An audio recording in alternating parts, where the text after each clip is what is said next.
Great. So this is first session of our French-Brazilian seminar on history and philosophy of science. And for doing the moderation of the first session, I call Roberto Rosenberg, who is a collaborator of ours in the Department of Genetic and Evolutionary Biology. Thank you, Roberto. Thank you. Want to go ahead? Yeah, I can start if that's okay for you. So Laurent Loison, who's here, he will be presenting the Baldwin effect reloaded, how history and biology could interact positively. So he'll speak with us for 40 minutes, and then we'll have a session. About 10 minutes discussion. Okay, perfect then. Thanks again. So my first training 25 years ago was in biology before I turned to history and philosophy of science. And ever since I maintained many contacts with biologists, practicing biologists. And as for me, I think this is very important in order to perform a meaningful history of science, to be aware of the present day knowledge. That does not mean that you have to be anachronistic when you are looking back to the past, but to have a minimal understanding of what is at stake today, I think is a very, very important resource for history of science. And unfortunately, I have this, I'm not sure if this is working. Yes. Unfortunately, this is not the usual case. Le pointeur, tu sais comment? I think this go right in here. The point is here. Thank you.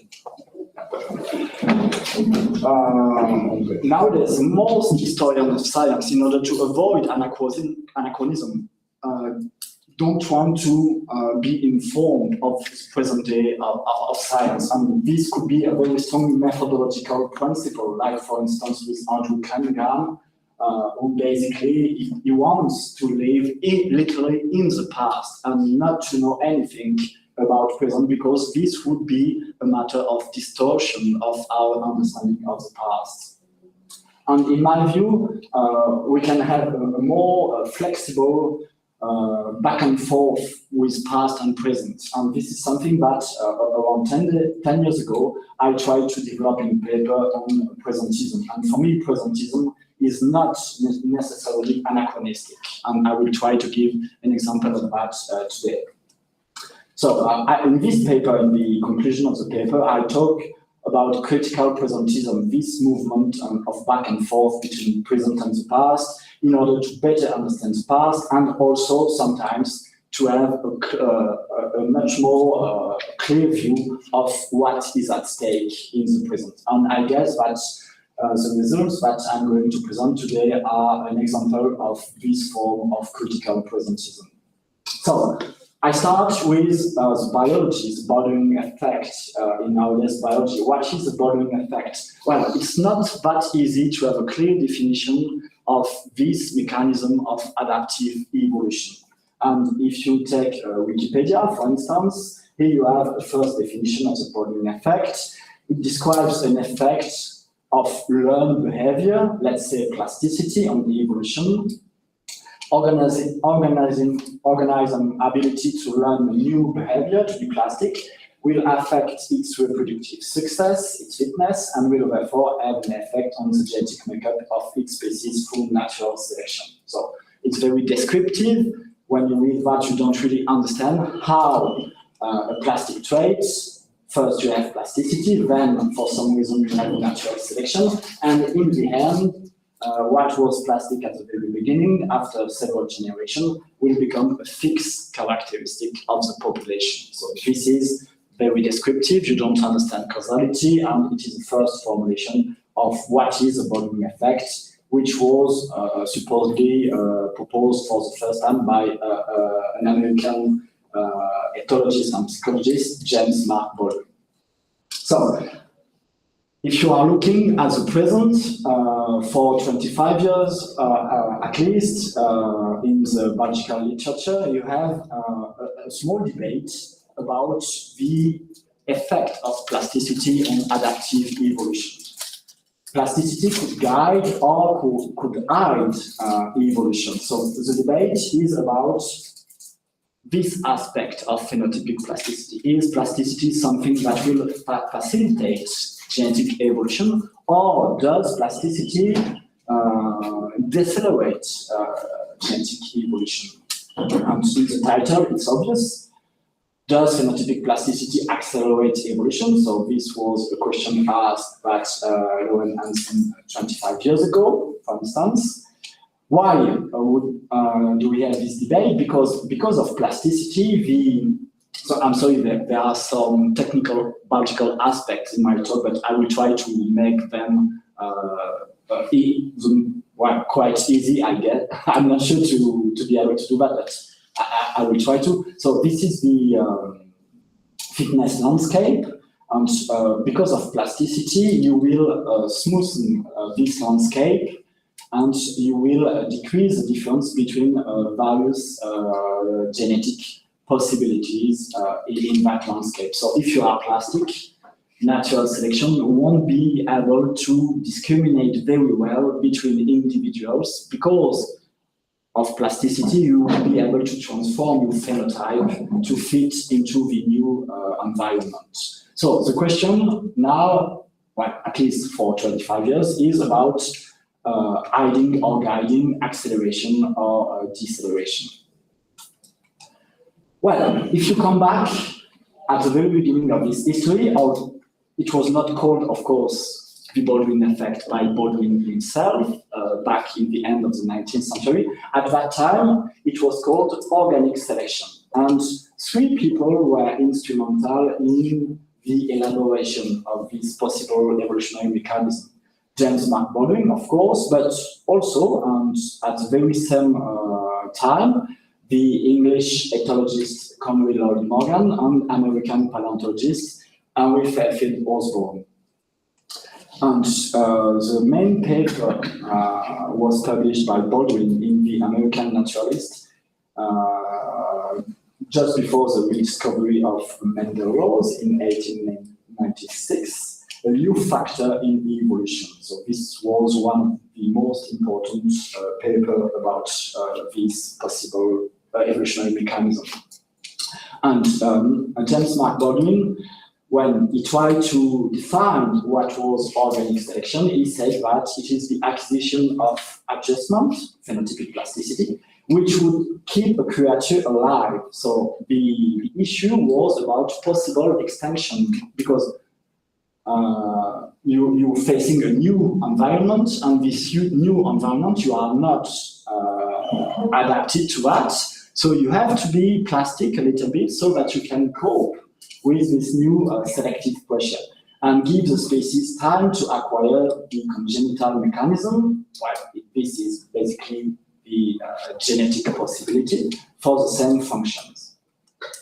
Okay, for Lloyd Morgan, it was quite the same. It was about, plasticity was about escaping elimination in the struggle for life, so that the organism waits, so to speak, for further congenital variation. So the important idea was that because of plasticity, a population can avoid extinction and then will be able to evolve by natural selection until hereditary adaptation will occur. And it was the very same for the other guy, Henry Fairfield Osborn. Ontogenetic adaptation, plasticity again, enables animals and plants to survive very critical changes in their environment. So back then, plasticity was about avoiding extinction in drastically altered environmental conditions. So around 1900, this was the main question: how plasticity could be responsible for that. And now, a century later, as I showed a few minutes ago, the issue was not that one anymore, but the issue was slow versus fast evolution. And the very important question of extinction was not asked anymore. And this is obvious when you consider the theoretical settings, because, for instance, Ansel, who I presented very briefly a few minutes ago, in a model, in a mathematical model, the population are of infinite size. So they cannot go extinct by hypothesis. It's something that cannot be tested in this framework. So the question of extinction, in a sense, slowly disappeared of the history. So my question as a historian was, well, what happened? And I think that two important things happened. First, in 1953, just after the rise of the modern synthesis, paleontologist George Kellogg Simpson published a very known paper in Evolution entitled, for the first time, the Baldwin effect. So it is since Kellogg Simpson that we use the term the Baldwin effect in order to describe this possible evolutionary mechanism. And he rephrased the effect in a very clear-cut manner. So this article was very known at that time, very quoted until nowadays. And he did not speak about the possibility of extinction. He just said very elusively that plasticity could be advantageous for survival. Okay, but the issue of extinction is not there in his conceptual reformulation of what should be the Baldwin effect. And after that, usually biologists, they might go back to Simpson's paper in 1953, but they never went back to the original papers in the end of the 19th century. And for instance, it is again very obvious when you look at the work of Laurent Loison. Another paper was titled A Quantitative Model of the Simpson-Baldwin Effect. So Simpson was the guy who transformed the conceptual formulation of the effect. And here you are inside the paper, and look, you have 3 steps which are supposed to be equivalent, but they are not. But they are supposed to be equivalent of these 3 steps. And here you have a very strange formulation, because according to Hansen, Simpson would have been inspired by Schmalhausen, and this was absolutely not the case. So there is a complete mix-up of the actual history, and this is quite usual, and this gives a lot of work for historians of science, because scientists sometimes they don't have a clear view of how they are connecting with the past. So a very important step in the history was Simpson's seminal paper in 1953, and another one was this paper published in 1987 by Hinton and Nolan, and it was one of the first computer simulation of what was supposed to be the Baldwin effect.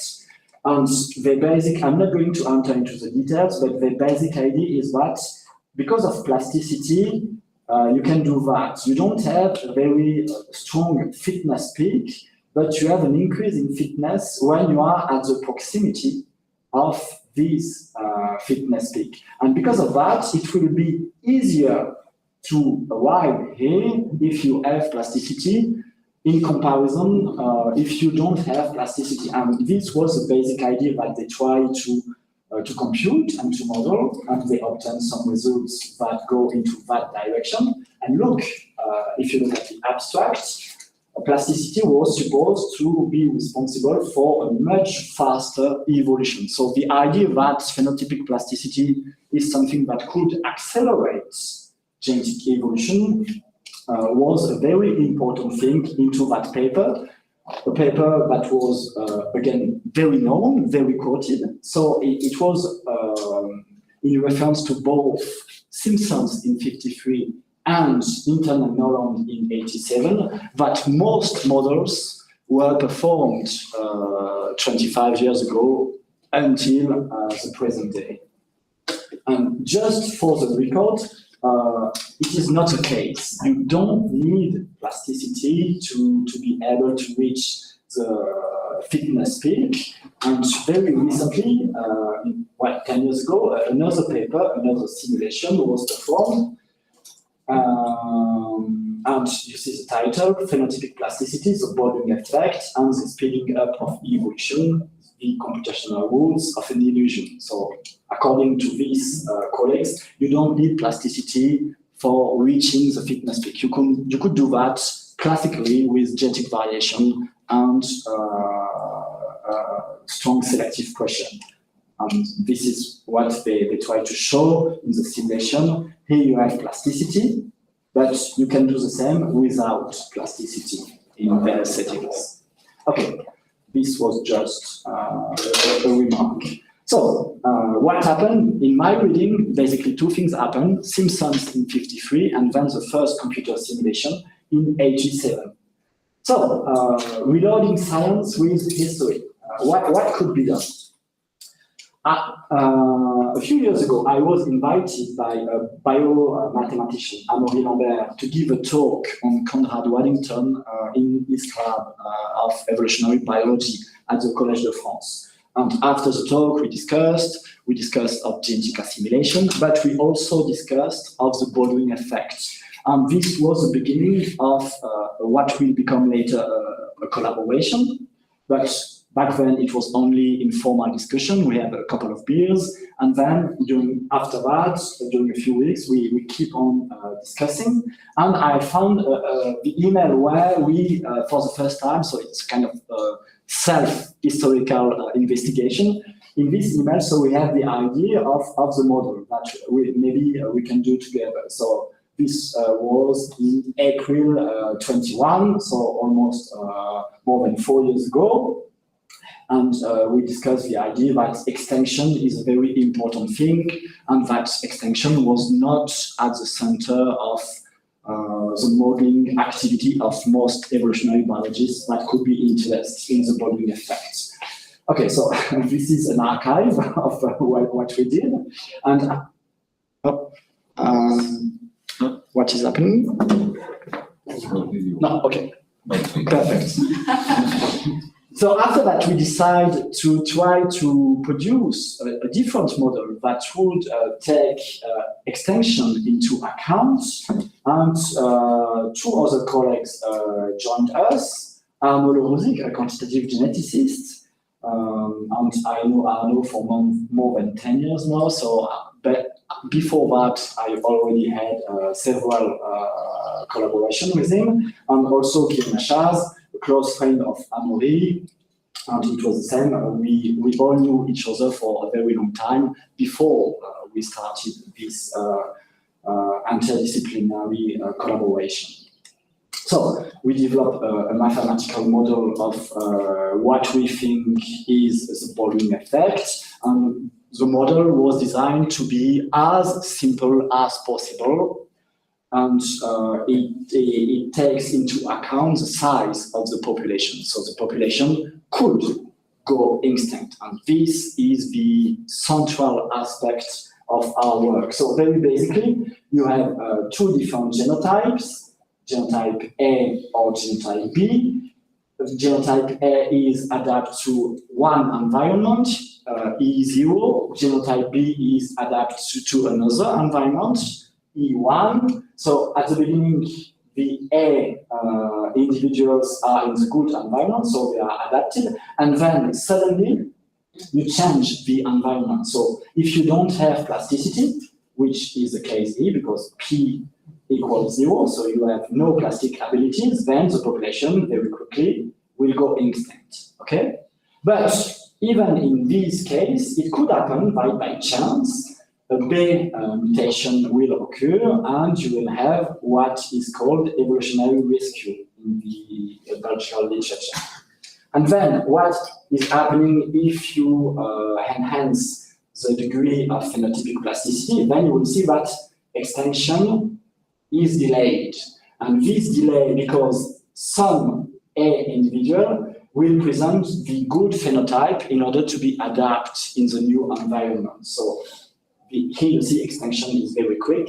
Here you have a delay of extension, and this delay of extension could be sufficient for a new genetic variant to be produced by mutation, and then you will have evolutionary rescue. And when you reach a certain level of phenotypic plasticity, then you will never go to extinction. Individuals could be indefinitely adapted by plasticity to the new environment. So necessarily, you will, because of genetic drift, you will have the production of the good genetic variant, and then you will have genetic evolutionary rescue. So these were our results, and you can sum up these results in one diagram. Here you have the adaptive mutation rate. So here you have a very high rate of mutation. Here you have zero possibility of mutation. And of course, if you have zero possibility of mutation and zero possibility of plasticity, you will go extinct very quickly because the system cannot evolve. So here you have in the parametric space a window of obligatory extinction. If the mutation rate is very high, you don't need plasticity to evolve and to be adapted to the new environment. So here we have rescue with standing genetic variation or new mutation alone. Okay? If plasticity is too strong, here you have a maximum level of plasticity for value 1. Individuals are fully plastic, so they don't need genetic variation to be adapted to the new environment. Then you will have a strong decrease of the mutant advantage. You won't have selection because of the strength of plasticity. And in the paper, we call that, for historical reasons, the Meyer effect. And then in our settings, you have two different volume effects, a strong one and a weaker one. The strong one is this one. Plasticity is not strong enough for infinite survival. At one moment, you will need genetic variation. If you don't have genetic variation, you will go extinct in the end. So it's a joint effect of the mutation rate and a phenotypic plasticity that will produce evolutionary rescue. But you have a weaker volume effect, this case, when plasticity is strong enough to allow survival, and then at some point in the evolutionary history, you will necessarily have the good genetic variant and you will have evolutionary rescue. So thanks to that mathematical model, you can make a conceptual distinction between two different cases that could correspond to the original volume effects.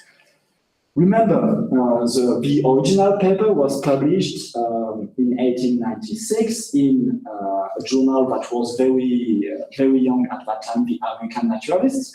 This journal still exists today.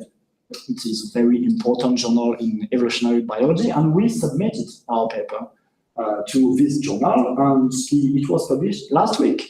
So it's all fresh. You see, November 25, already available online, is volume effect loaded. Intermediate levels of phenotypic plasticity favor evolutionary rescue. My talk is very brief, so in my talk, I do not present every aspect of the model. There is much more in the paper than in my very brief and simplified presentation. If you want to access to the paper, a preprint version is online on bioarchives. This version is very close to the published definitive version. There are a few typos and a few changes, but basically the paper is the same. So you just have to, in Google, to enter the title, and you will be led to this version. So this collaboration shows that it's possible sometimes that history could be a resource for science and could contribute positively to the production of new models and new, not that new because they were back in the days, but to make them operative again in present-day knowledge. And for me, it was, as a historian, this collaboration was also very helpful, and this collaboration helped me to produce, I think, a better history of science. Why is that? Mostly because of this, because of the distinction between two aspects of the Baldwin effect. I will come back to that, and also because of a clear view of the possibility that plasticity could be something that prevents genetic evolution, what we termed the Meyer effect in the paper. And this was already an issue around 1900.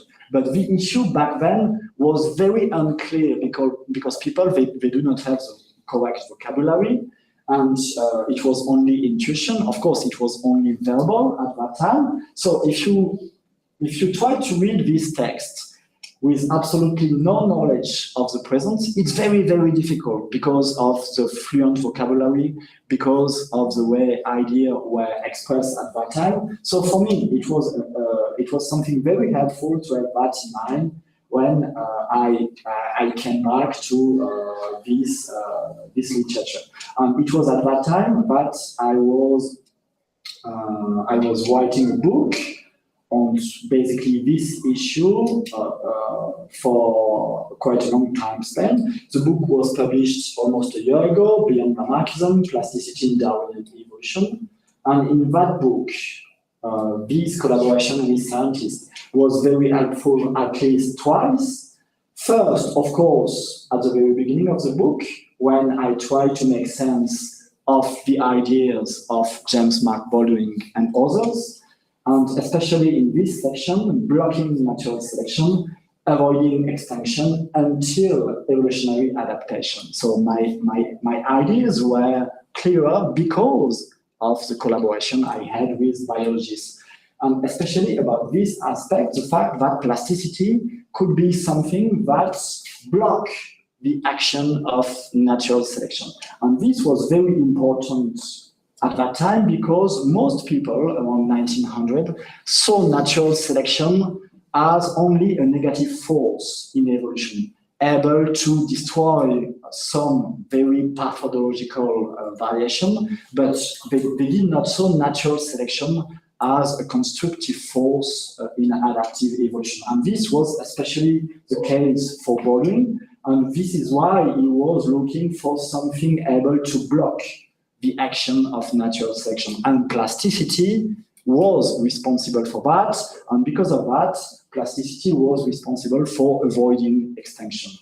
So it was an aspect of the debate back then that was tremendously important. So my reading is fueled by science, by today's science, but at the same time, my reading is not anachronistic because this was already very important back then. And in another part of the book, this collaboration was also important because it made me more aware of the possibility that plasticity could also slow down evolution if individuals are supposed to be very plastic. Because if this is the case, then natural selection won't be able to discriminate between individuals. So this was very helpful, for instance, in this part of the book, plastic enough but not too plastic. This is really the result of our model, intermediate levels of phenotypic plasticity, how to conceptualize the causal role of plasticity in adaptive evolution. So this was tremendously discussed in the 30s and 40s in the Soviet Union, in Ukraine, and also in Russia. To have this collaboration was something important to me. Okay, so to be a little bit more precise on that, so we distinguish between 4 different effects. The Mayer effect, when plasticity is too strong, then you have no genetic evolution, except with genetic drift.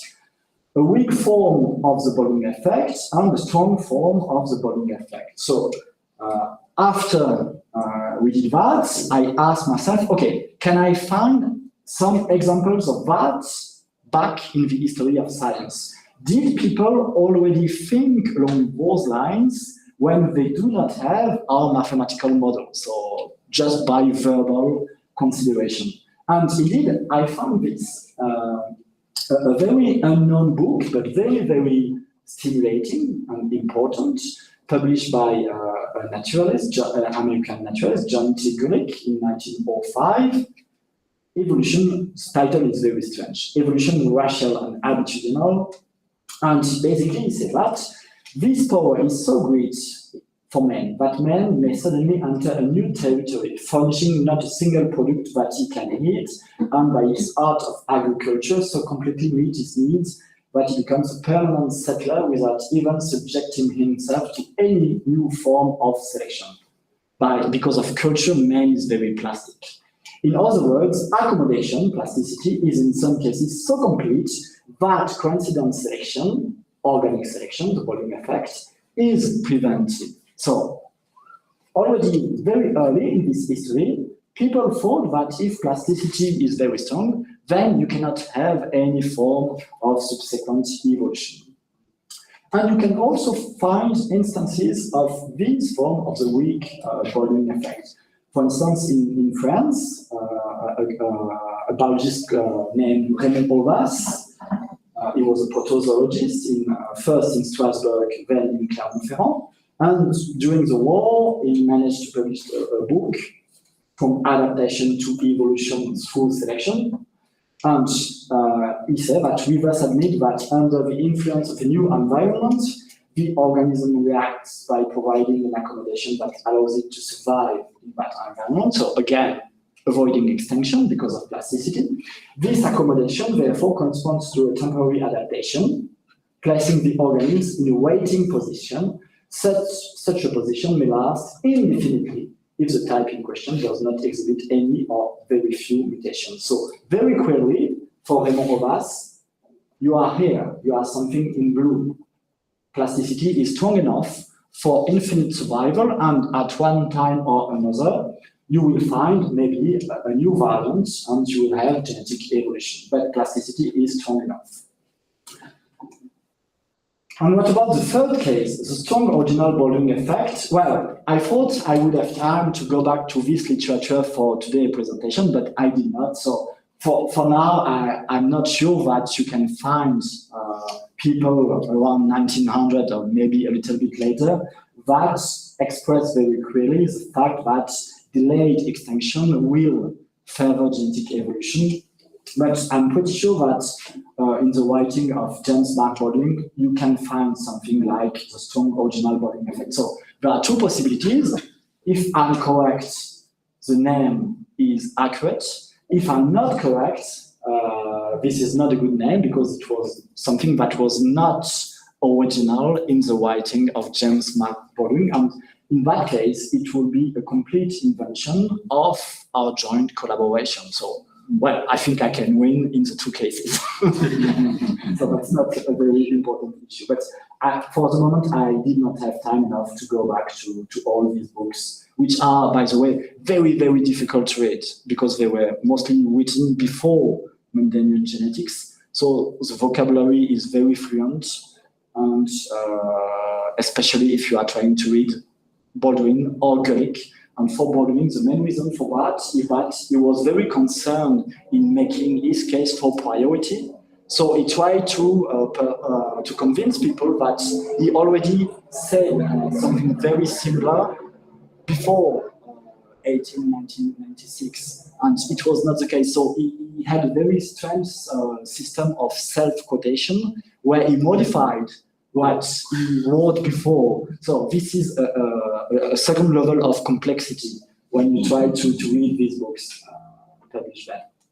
Okay, so to conclude, my idea of critical presentism is that it is important for historians not to avoid to learn something of the present, and that this movement of back and forth is something that is very, very helpful in order to problematize history and to have a better understanding of what really happened in the past. So for me, present is a tool to go back to the past, but sometimes, as I just presented, the past could be a way to have also a better understanding of the present. And this is what happened during this collaboration.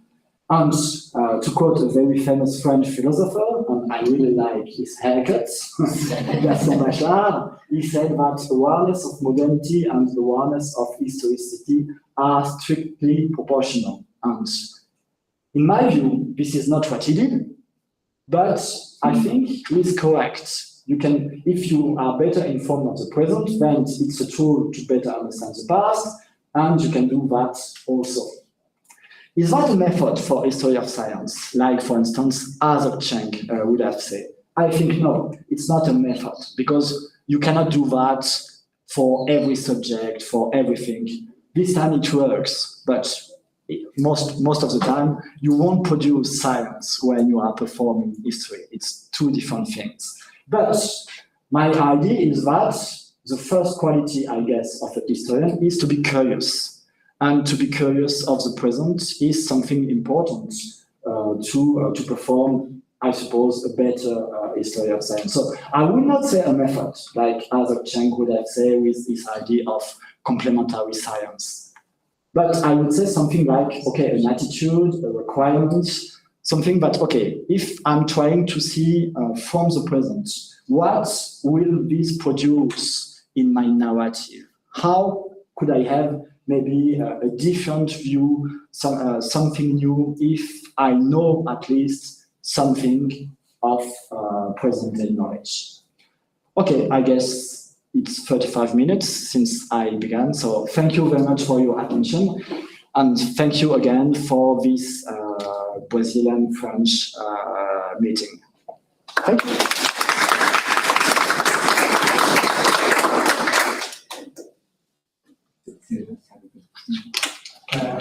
Alguém gostaria de começar com as perguntas? Well, thank you for the talk. I think it's a really good start of the day. So the concept of phenotypic plasticity has been sort of rescued recently by the extended evolutionary synthesis proposed by Kevin Lala and colleagues. And my question is, how or if your research dialogues with this or not? Yes, in a sense, because before being at FAIR, I was at the EHPST. Sorry. Can I go back? Yes, sorry. I was just managing the recording. Yeah. But, sorry. Yeah. Most of my colleagues at the EHPST were very concerned with the extended synthesis.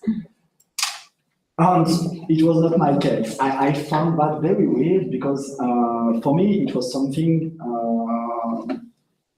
not very new as a historian of biology. So one day I decided, okay, what about plasticity? Because the core aspect of the evolutionary extended synthesis is the causal role of plasticity. So this was the initial motivation for one book around 2017.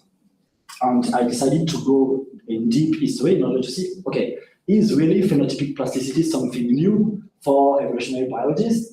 And of course, not at all. So the answer to your question is basically the conclusion of my book. And the conclusion of my book is the following. Of course, all these biologists knew about phenotypic plasticity, and they discussed phenotypic plasticity. Remember George Gellert Simpson and his paper on the Baldwin effects.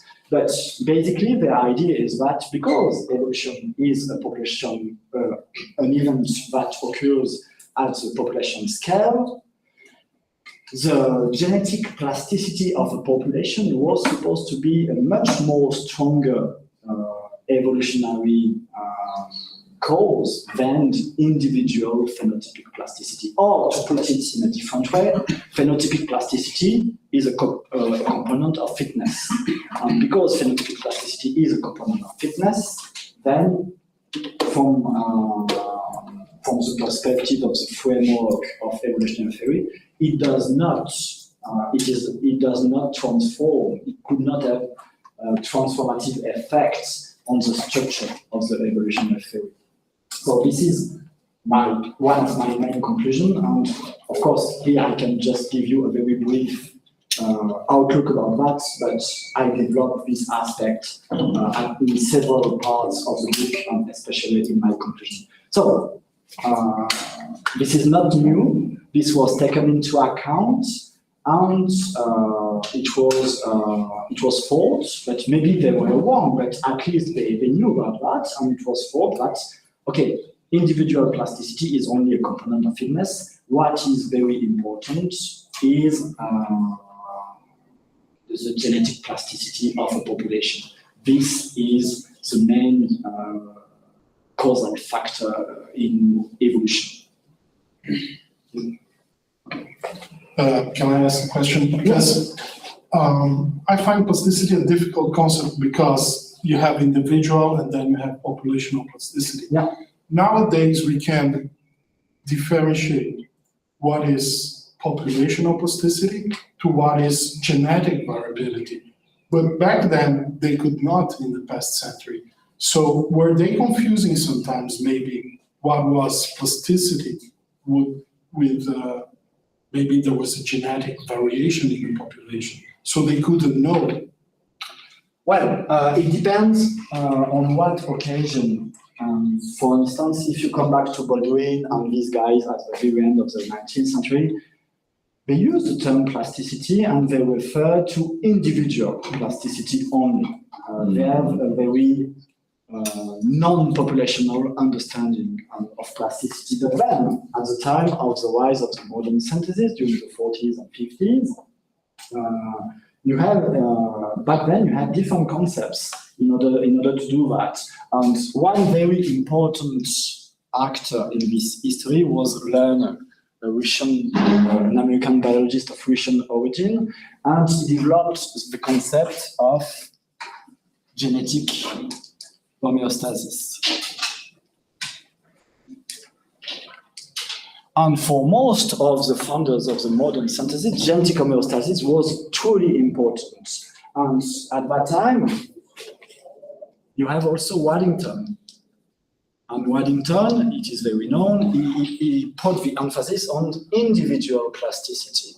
And what happened during the 50s and 60s is that Lerner model of genetic homeostasis at the level of population was considered by the founders of the modern synthesis as much more important. So Ernst Mayr, Theodosius Dobzhansky, George Gellert Simpson, they all refer to Lerner model of genetic homeostasis because they were all completely convinced that this was the key for what was not called at that time evolvability. And Waddington, to them, was not that important because Waddington thought in terms of individual plasticity. And this was considered as, okay, just a component of fitness, but not something that could be the start of a new framework to think about evolution. So already in the 50s and 60s, you could make a difference between plasticity at the level of population and plasticity at the level of single individuals. Thank you. In your last slide, you talked about critical presentism. Yeah. And you said that that at times a historical approach can be useful, but it's not, if I understood correctly, it's not universally applicable, and therefore it can't be a scientific method. Exactly. But can't methods sometimes be applicable in certain cases, but not in others? Isn't that a very strong view of what a method should be? Maybe, but what I want to avoid is to reify what I did and to put a strong name on that, because, for instance, in France, we have several colleagues that are very involved in what would be a new way to perform philosophy of science, and they call that PINS, philosophy in science. And it would be very easy for me to call that INS, history in science. But I want to avoid that because I think it's a kind of rigidification of what we can do.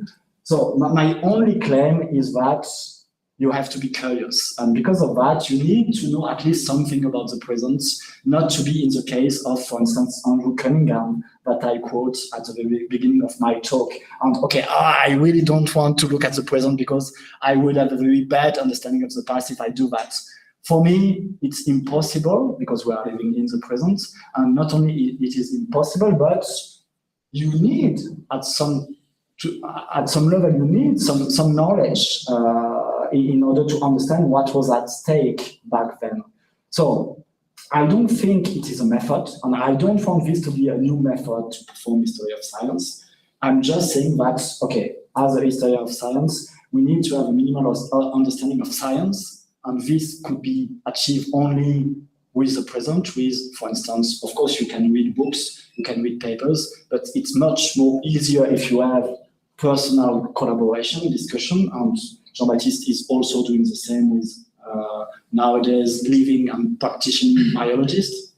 And there is no issue, there is no problem about that, as long as what you are doing is not to give an anachronistic view of what happened in the past, but we are all very aware of this possible trap. So this is why I'm reluctant to use the term method. And also because when I published the first paper about presentism in Studies in History and Philosophy of Science, in this journal, when you submit a paper, one of the review is by a historian of science and the other by a philosopher of science. And philosophers of science, they have a very strong view of what is a method. And I was harshly criticized when I submit the paper because in the view of the philosopher, what I propose is nothing like a method because we are missing step 1, step 2, step 3. So they are a very strong view of what is a method. And this is another reason why I don't want to use that term, because for philosophers, it is directly related to a sequence of obligatory steps.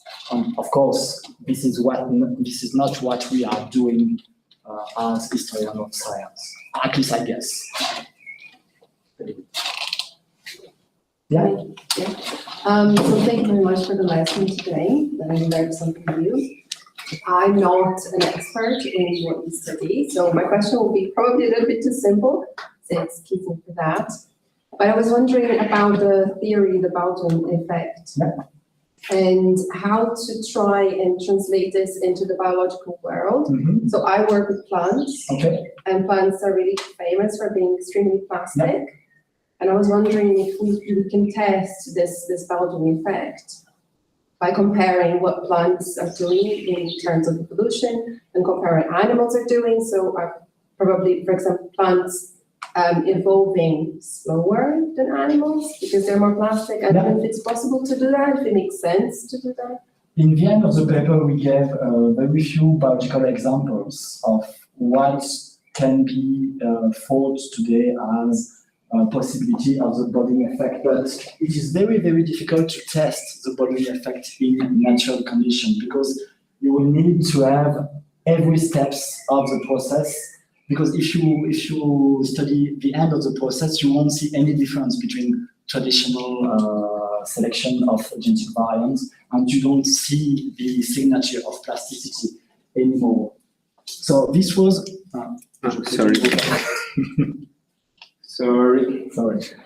This was a concern for us, especially for my colleagues in biology, because if you look at this picture, it could seem that, okay, this is a very narrow window in the parametric space where a strong volume effect could occur. So maybe it is not that important for evolution in general. But it could also be the case that most population are something close to here because of what evolution did in the past. So this is a debate we have together. Is these effects important in natural condition or not? And we have no idea of that because it's very hard to test the Baldwin effect. But at least theoretically it's possible.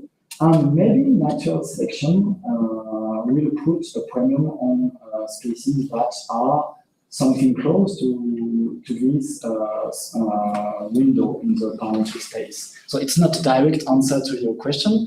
And for plants, maybe plants are too plastic to be able to evolve by the Baldwin effect because of the Mayer effect. So this is a related issue, but of course it needs to be tested in natural conditions. My colleagues are all in theoretical biology and biomathematics, population genetics, quantitative genetics. So they are not directly able to do that. So we need other collaboration maybe to be able to do that.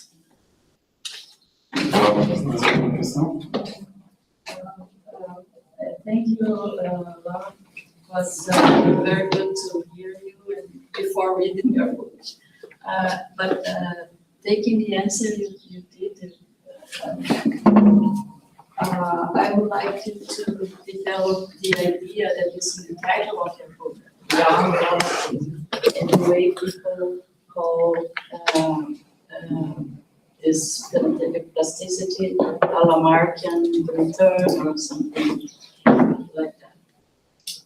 Okay, so your question precisely is the relation between phenotypic plasticity and Lamarckism in general? Okay, well, this is a huge question. I'm going to be very simplistic in my answer. All these people, most of these people, like Baldwin, they were not Lamarckians because they believed that there is nothing close to the inheritance of acquired characters. Plasticity would produce differences, but these differences could not be directly inherited through the germline. So they were not, for most of them, Lamarckians. This is why they were looking at another causal phenomenon that could start with phenotypic plasticity and ends with hereditary adaptation. And they knew that what they were looking for was neither Lamarckism, neither classical neo-Darwinism.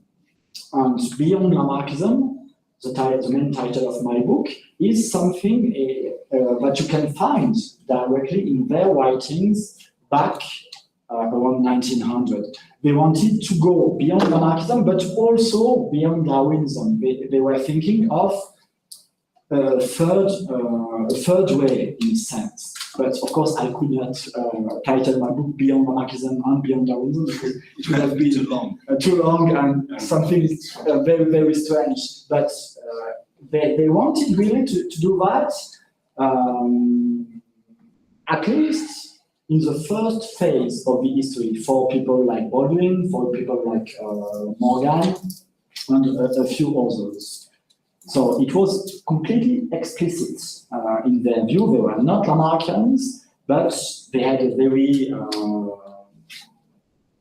negative understanding of natural selection. So they were looking of a new creative factor that could direct evolutionary change. And a very funny thing is that already back then, you can find sentences when you read genes are followers. What is important is plasticity. So this is the slogan of the extended synthesis. You can find that, for instance, with the book of Madge and West Heberat in many places. But you can already find that with Baldwin. I have quotation of Baldwin, and he wrote that, okay, genes, but he thought of congenital variation, not genes, but congenital variation is following plasticity. Okay, so this is a short answer to a very large question. Deixa-me fazer a última questão. Quick question. A quick question. Okay, I will try to give So, a quick answer. in the USA at the end of the 19th century, there was a strong school that called themselves neo-Lamarckians, Yeah, exactly. right? Yeah. So they studied blind fish in caves in Kentucky. So do you see any connection between this group and Baldwin? No, not at all, because they were zoologists or paleontologists, Alpheus Packard, Alpheus Ayat, Yeah, exactly. Edward Winter Cope, etc. Exactly. So these guys were mostly paleontologists and zoologists. And they were fully Lamarckians. This is why they coined the term neo-Lamarckism in the 80s. So it was basically 15 years before Baldwin. Baldwin was a child psychologist by training. So they were not in direct connection. It was not the same community. They were not of the same generation. Baldwin was much younger than them. So they were, as far as I know, there were no connection between these neo-Lamarckians and the work of James Mark Baldwin back then. Acho que a gente tem tempo para mais um. Você quer perguntar? Queria perguntar alguma coisa? Não? Tá joia. Vamos mexer então. Thanks, Laurent, for an excellent talk.